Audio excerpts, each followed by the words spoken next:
Cha ngày nay cả nhóm mô hộp nó bình chọn tiền hay bóng bố nữa vậy rung tu cứ nhóm chốt chất nó bình chọn khlang bên tiền cha cứ chẳng anh khlang oi tầm miền bôi sập mụ cứ nhóm chốt chất khlang bên tiền cha cứประมาณថ្ងៃនេះគឺខ្ញុំរវល់ខ្លាំងមែនទែនបងប្អូនមិនសូវដែលបានផុសវីដេអូបានញឹកឬមកក៏ទៀងទាត់ពេលវេលាទេបងប្អូនអើយឡៃតនងជ្រូកកូនចាមួយយ៉ាងក៏ឡៃទុយនេះទុយនោះ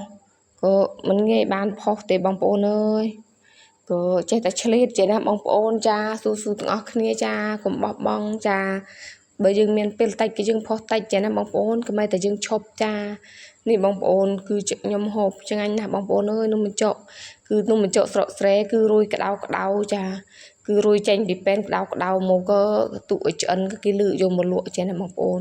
គឺឆ្ងាញ់ខ្លាំងមែនទែនតសៃវាក៏ស្វិតឆ្ងាញ់ឆ្ងាញ់អើយឆ្ងាញ់យ៉ាងនេះបងប្អូនអើយនេះគឺខ្ញុំដុសចុកនេះឯងបងប្អូនអើយ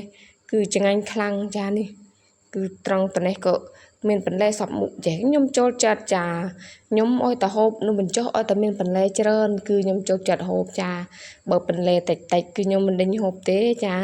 គឺអត់ត្រូវគ្នានឹងនំបញ្ចុកសោះបើយ៉ាងណា